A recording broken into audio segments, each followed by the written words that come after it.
yes, absolutely. No problem.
No, I was thinking maybe there's the leaves.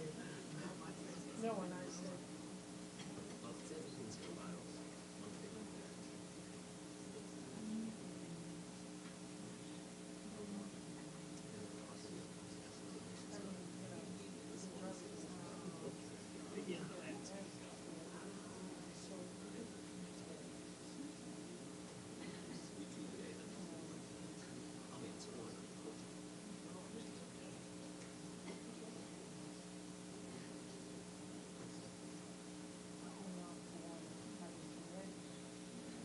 completely. And so I said,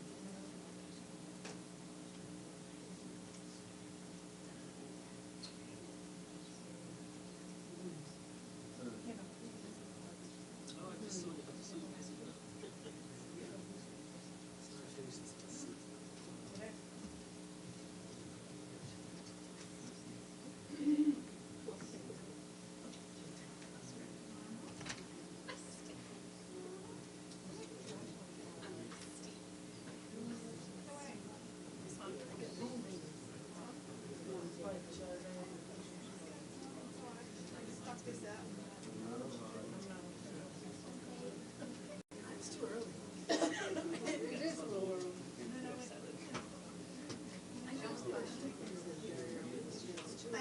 Thanks, Cheryl. Yeah. I was like, yeah. And usually it's nonsense, it's not insulting. No, I know. And I'm feeling, I'm very, no cold. But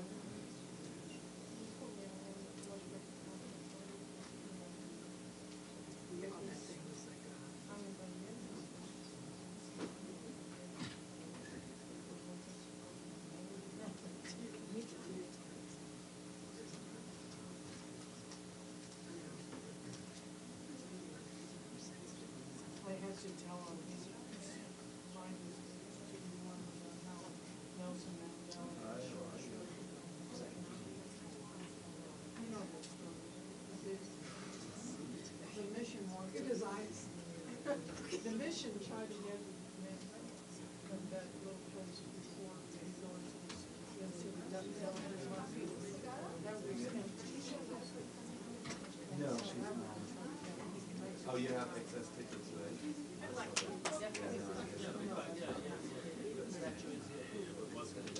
Girlfriend.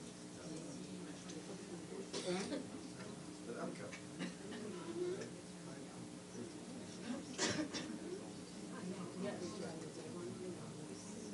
I have things to have.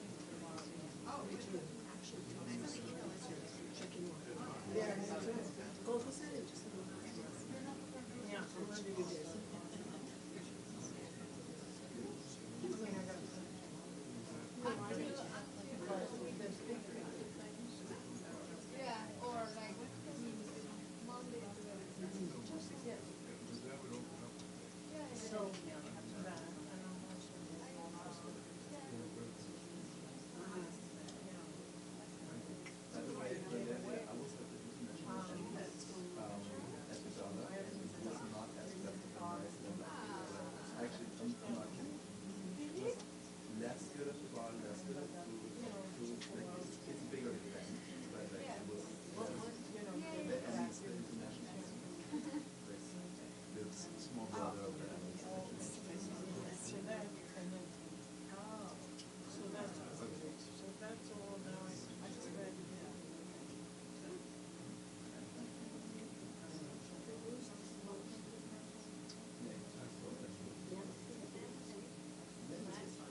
Yeah. The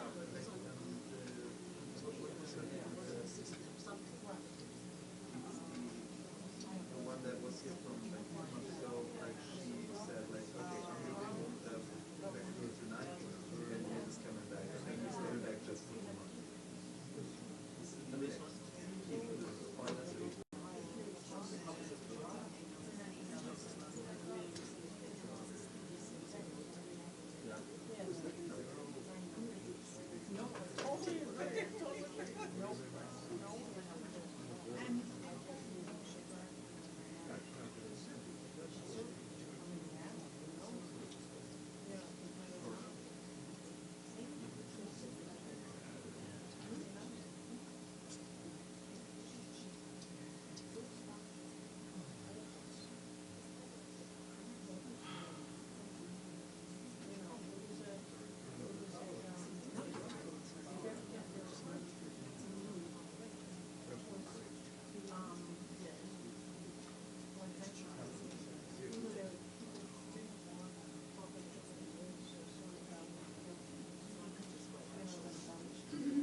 It's just that Joe was on. Yeah, that's all right. I see where it is.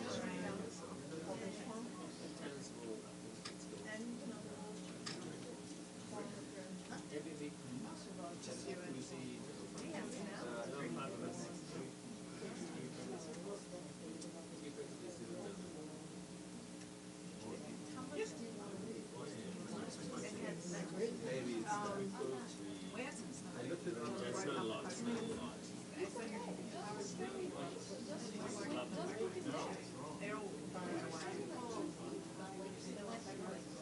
But you don't need to, just confirm that he's present, so it's there. So, like, you don't need to go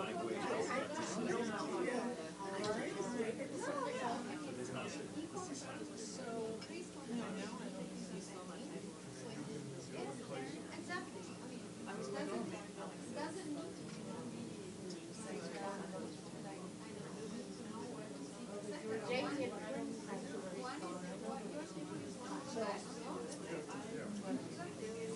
as simple as that. Exactly. No, I agree. Hello, everybody. Thank you. Thank you. Thank you. I took him back. Good afternoon, everyone. And let me thank all of you for being here. I don't think I've ever seen this room this full. A little scary, I have to admit. Anyway, I'm delighted to see all of you here. So I'd like to go back in history a bit. 2021, March. A few days after I arrived at the United Nations, the United States assumed the presidency of the Security Council. And then here we are nearly 4 years later, just about a month before I depart finally, we assume the same role. This presidency really does feel like a fitting bookend to my time here. And so before I dive into what we have planned this month, I want to take a moment to talk about how far we've come through the lens of presidencies past. I think about where we were that very first time I sat behind the president's placard in March of 2021. Technically, I was sitting at home behind the president's Zoom title. Still in the throes of COVID-19, the council met and negotiated virtually.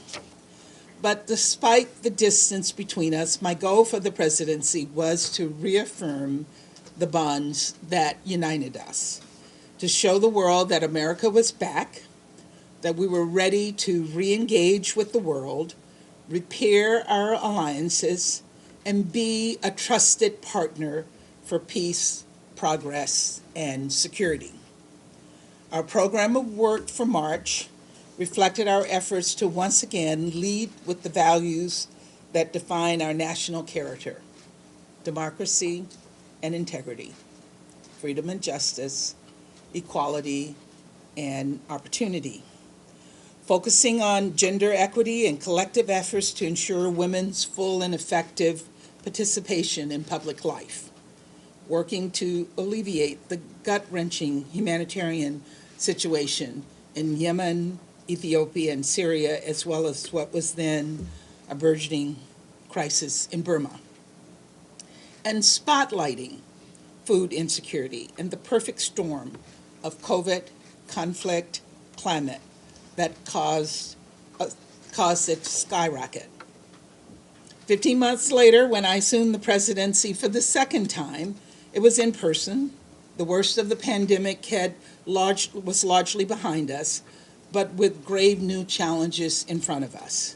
Perhaps the biggest item on our agenda was addressing Russia's unprovoked, unjustified war against Ukraine, aggression that began when Russia itself was president of the Council.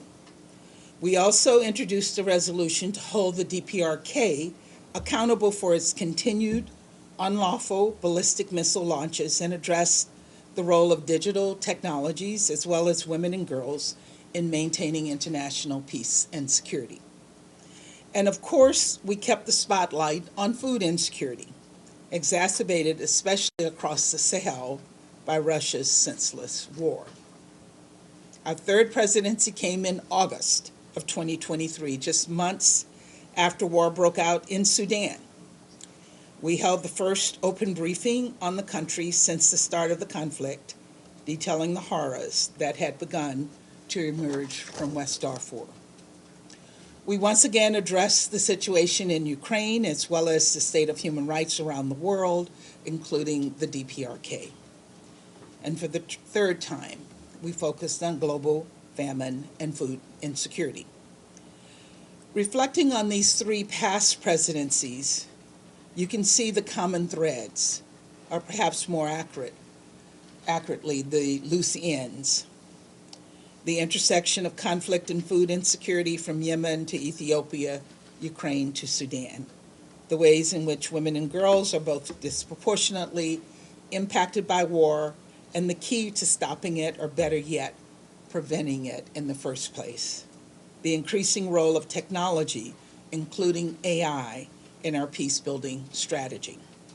And the reality that there will always be a Security Council agenda filled to the brim with crises, catastrophes of the day, the kinds of challenges that seem intractable until they aren't. President Biden asked that every member of the cabinet run through the tape. That is, work tirelessly to finish what we started on behalf of the American people and those counting on our leadership all over the world. Now, technically, I can only run to the tape. I've had a bad knee recently, as some of you may have noticed, that won't be happy with me if I try to do anything more than walk with purpose. But this fourth and final presidency is going to be a sprint, because we have a lot of work ahead of us. Not a lot of time, but we have a lot of work ahead of us. So kicking things off tomorrow, we'll be hosting a briefing on women, peace, and security, focusing on the transformative power of intergenerational dialogue between young and senior women peace builders. We'll be elevating the voices of emerging and established leaders with experience at the grassroots, local, national, and global levels, and perspectives critical to defining the next 25 years of WPS agenda. Second, on December 19th, we'll convene to discuss the impact of artificial intelligence on international peace and security, building on our work the past 4 years, including through our landmark General Assembly resolution to govern AI with a focus on human rights, sustainable development, and capacity building. In the days between, we'll be covering all manner of issues, from Russia's ongoing assault on the Ukrainian people, to the ongoing security crisis in Haiti, to the humanitarian catastrophe in Sudan, to the conflict in the Middle East, including Gaza and the recently concluded ceasefire between Israel and Hezbollah in Lebanon. And of course, it goes without saying that the situation in Gaza will be at the top of our focus. We will continue our relentless diplomacy to bring an end to this conflict and bring the remaining hostages home. We will continue to work around the clock to alleviate the suffering of the Palestinian people. And finally, and what should come as no surprise, we will once again highlight food insecurity around the globe. As many of you know, this has been personal for me. As I detailed in the council just a few weeks ago, I've seen starvation up close, and it's not something one can easily forget or ignore. Today, significant and urgent action is needed more than ever before, as hundreds of millions of people face food insecurity, and many even famine. And so the United States will convene a high-level meeting on food insecurity on December 9th, focused on galvanizing actions toward achieving SDG 2, zero hunger. We'll be bringing together experts from across the international community to discuss where we've been, where we're going, and more importantly, where we are in the collective fight to end food security. Now, this presidency may be a bookend, but I am under no delusions that this month will offer only happy endings. There's a reason we continue to focus on gender inequality and food insecurity, digital threats and regional conflicts, and that because these are stubborn challenges that unfortunately outlast any one presidency in the council or otherwise. That promise, that mission, is what keeps us coming back to the table even when change and democracy and diplomacy are hard. And yes, even when the future is uncertain, because we have no other option. Far too many people are relying on us, for us, to simply throw up our hands. And so instead, we will roll up our sleeves and continue our work. So with that, I'm happy to take your questions. It's good to see everyone. We'll start with Valeria. Thank you so much, Nate. Thank you, Ambassador, on behalf of the United Nations Correspondent Association for this press conference. We wish you the best of luck for the month ahead, and I think I express what all my colleagues think, saying thank you for the past 4 years of being open and always available, stopping at a stakeout. We really have appreciated that. So Valeria Robecco from ANSA Newswire. My question is on Syria. What diplomatic margins do you think are there to start negotiation in Syria right now? We have wanted those negotiations to take place for a very, very long time. It is the Assad regime who has ignored Security Council resolutions and refused to come to the table. The current situation on the ground is concerning. We are watching that situation very closely, and we will continue to engage with partners in the region to find a path to end to the conflict and for the situation to go back to calm. We have declared this entity a terrorist organization, and we want to find a path for the Syrian people to achieve security and peace. I'm going to sit down if you don't mind. Sure. Now, I'm going to do the middle. Okay. Go ahead. I can hear while I walk. Michelle. Thanks, Ambassador. Michelle Nichols from Reuters. You mentioned Gaza. Can you give us some sort of update on where the talks are at the moment to try and get a ceasefire in Gaza? What's holding it up? What makes you think you can get this done by January 20? And also, what is the US doing to, improve the aid situation, which is still as dire as ever? As I said in my remarks, our diplomatic efforts continue. I can't tell you exactly where the talks are. I can tell you that those efforts are continuing to be made with the hopes that we can get to a resolution. And on the humanitarian situation, again, the situation is dire. We are not in any way playing down how dire the situation is, but we're also on the ground every single day working to find a solution, working to ensure that food and other necessary assistance is being delivered to the Palestinian people. And more needs to be done in that area, and we're going to continue to work on that. Thanks. Amelie. Thanks. Amélie Botelier from AFP News Agency. My question is about Haiti. You and Ecuador have started negotiation to have the councils ask the Secretary General to reflect on the transformation of the MSS into a peacekeeping operation. The Security Council meeting a few days ago showed that some member states are not really happy with that. So can you update us about the negotiation, and do you plan to put this resolution to a vote soon? The negotiations are continuing, and as you mentioned, they are not easy. Because there are members of the council who have balked at the idea of a peacekeeping mission. But this is what the Haitian people have asked for. It's what the former prime minister asked for. It's what the new prime minister has asked for. And so we're working with other members of the council, with the Secretary General, as well as with others to work to get to a place where we can bring a peacekeeping mission forward. I can't tell you when and how we will succeed. I can tell you that we're continuing to work on it, and I know that we will eventually get there. Go Maggie, then Sherwin, and then we'll Thank you, Ambassador. Margaret Bashir, Voice of America. Will you be highlighting, spotlighting the situation in Sudan during the month? What do you have planned to do that?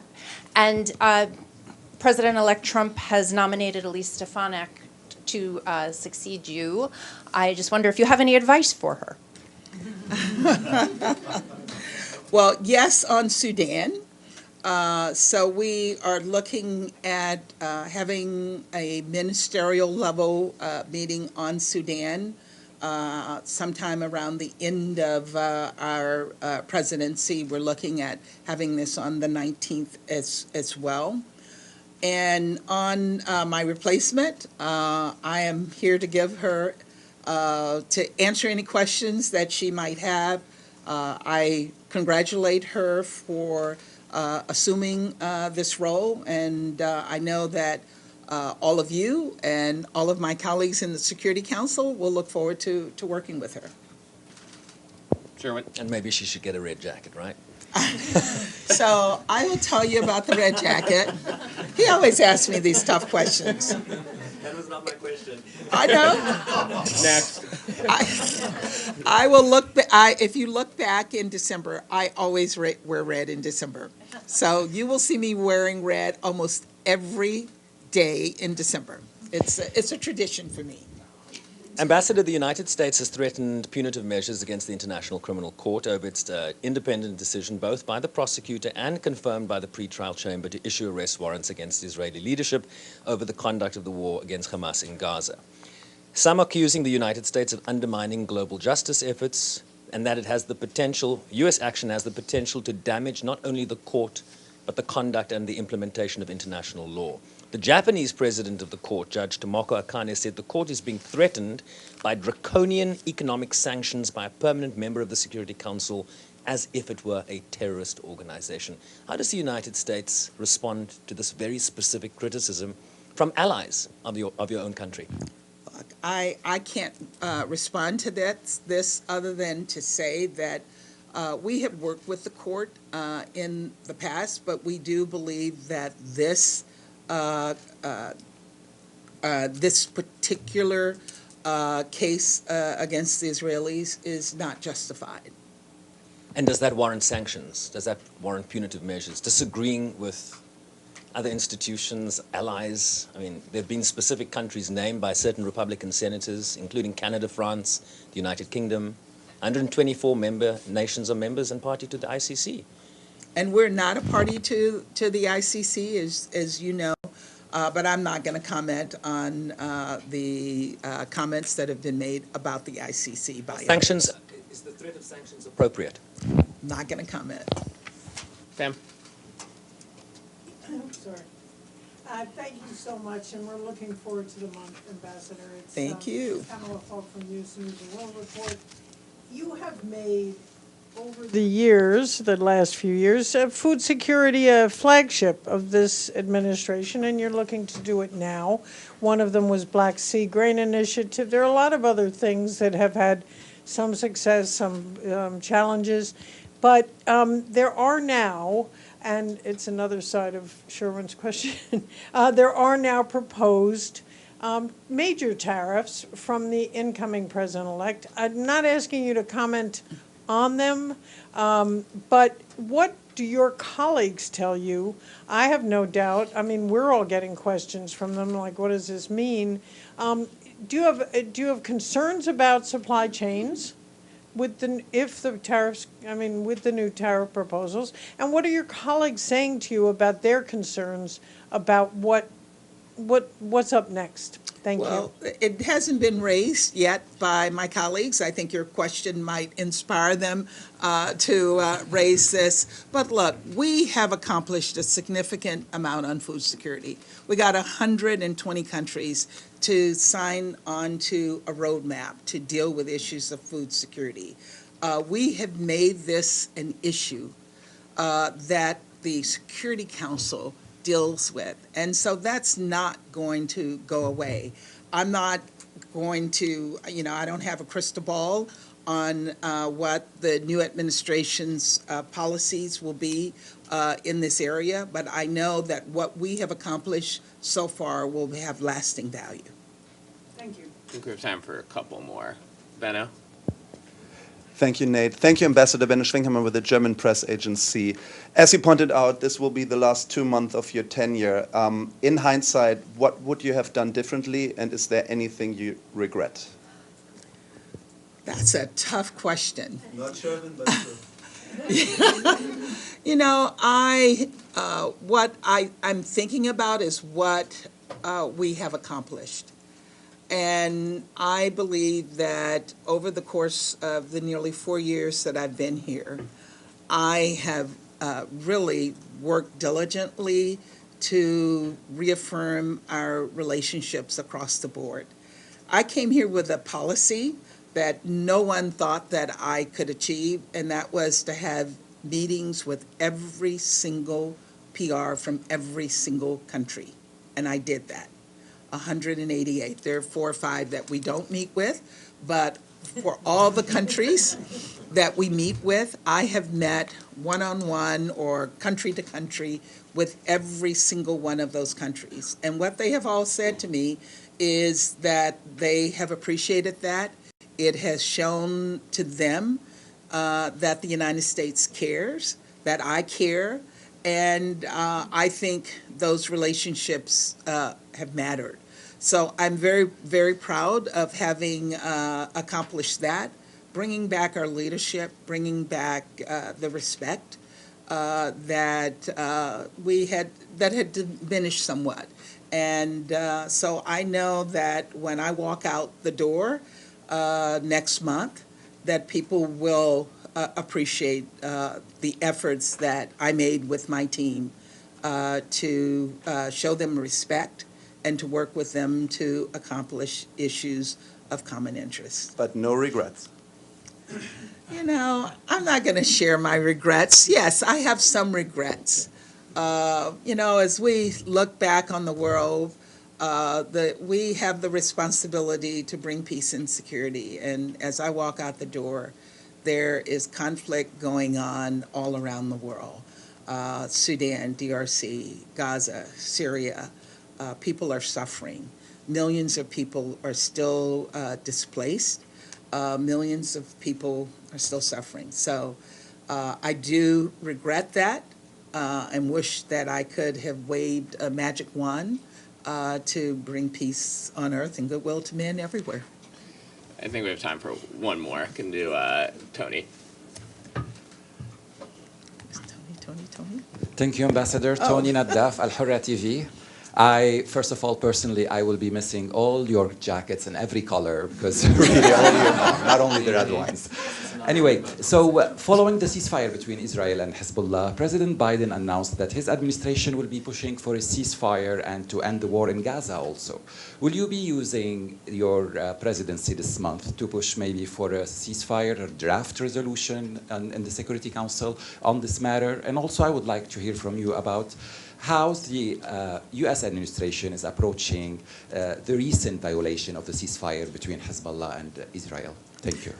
Look, what we will be working for is a diplomatic solution on the ground. We have people on the ground working around the clock to try to find a path to a ceasefire in Gaza and bring home the hostages and deal with the horrific humanitarian situation on the ground. We have never given up on that, and I can assure you this administration will be working on this until we succeed or until we walk out the door on January 20th, and I hope we succeed. We're working to succeed. And then on the situation in Lebanon, we're moving forward. There has been an agreement. There have been some hiccups, but the agreement is still standing, and we're looking forward to monitoring the situation on the ground to ensure that the situation continues, the ceasefire continues to be honored. Sorry, I think that's all we have time for, but appreciate everyone's time. Thanks. Thanks. Can we get some more ivy before you leave? You can. You got it. Wish you a success. Wish you a success. Thank you very much. Nate, 17. Whoa. And you? Well, take you back to the question about expanding. Well, you know what the ceasefire deal requires.